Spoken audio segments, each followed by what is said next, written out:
Allah memberikan keterangan tentang sesuatu itu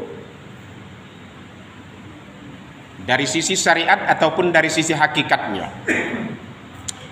Apa contohnya?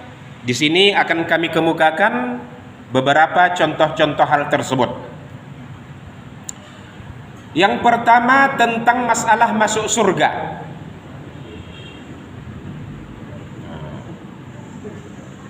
Jadi, ya kan Bu, kalau kita berbicara tentang syariat, orang yang masuk surga itu orang yang beriman dan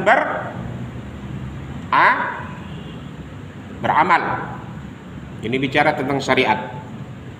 Makanya dalam surah Al-Kahfi sana Allah nyatakan, ya kan, a'udzubillahi minasyaitonirrajim, innal ladzina amanu wa 'amilus solihati, sesungguhnya orang-orang yang beriman wa 'amilus solihat dan beramal soleh, kanat lahum jannatul firdausi nuzula,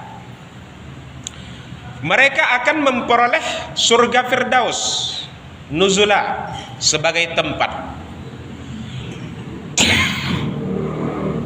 Jadi kalau kita tengok berdasarkan dalil ini, seseorang itu masuk surga kalau beriman dan beramal. Ini kajian syariat dia. Jadi kalau hendak masuk surga, iman, amal. Kemudian pula ada kita tengok ayat yang berbunyi masalakakum fi saqar. Surah apa ini? Tengok aja dalam Al-Quran, pasti dapat nanti itu, balik satu persatu, ya kan? Jadi kata Allah, masalakakum fi saqar, apa yang menyebabkan kamu masuk ke dalam neraka Saqar? Qalu, maka mereka menjawab, musallin, kami tidak melaksanakan salat. Berarti tidak beribadah. Jadi kalau tidak masuk surga, laksanakan ibadah. Kalau tidak jangan masuk neraka, laksanakan ibadah. Mengapa kau tak beribadah masuk neraka? Ini dalilnya. Jadi jamaah yang dimuliakan oleh Allah, ini kalau kita lihat berdasarkan kacamata syariat, masuk surga beramal. Kalau tak beramal, maka masuk neraka. Jadi surga dan neraka itu ditentukan oleh amal dan tak beramal. Kemudian kita tengok pula kata Nabi begini, la yunajji ahadukum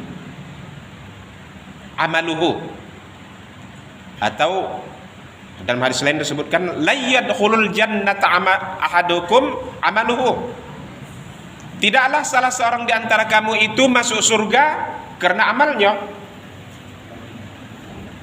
Kan seolah-olah bertentangan dengan tadi itu, kan? Wala anta ya Rasulullah, maka kata sahabat, apakah engkau begitu juga ya Rasul? Wala ana, begitu juga aku tidaklah masuk surga karena amalku, kata Rasul. Illa ayyataghammani Allahu bi fadli rahmatih, kecuali kalau Allah mengkaruniakan rahmatnya kepadaku, maka masuk surgalah aku. Jadi kan Bu, kalau kita tengok hadis yang kedua ini atau dalil yang kedua ini agak sedikit bertentangan dengan yang awal tadi, karena yang awal tadi menentukan masuk surga atau masuk neraka beramal dan tidak beramal.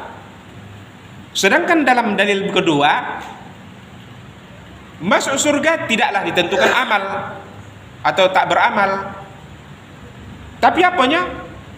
Ditentukan oleh pertama adanya karunia rahmat Allah. Kemudian kita tengok pula lagi dalil berikutnya. Kata Nabi begini, ya kan? Innallaha khuliqa Adama alaihi salam. Sesungguhnya Allah menciptakan Adam alaihi salam.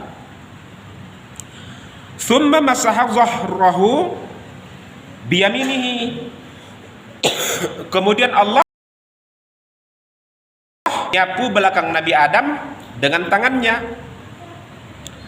Fastakhraja minhu dzurriyyatan. Maka keluarlah keturunan anak Adam. Jadi begitu tadi Allah sapu belakang Adam, maka keluar keturunannya. Maka Allah berfirman, khalaqtu haula'i lil jannah. Mereka ini aku jadikan untuk menjadi penduduk surga, untuk menjadi penghuni surga.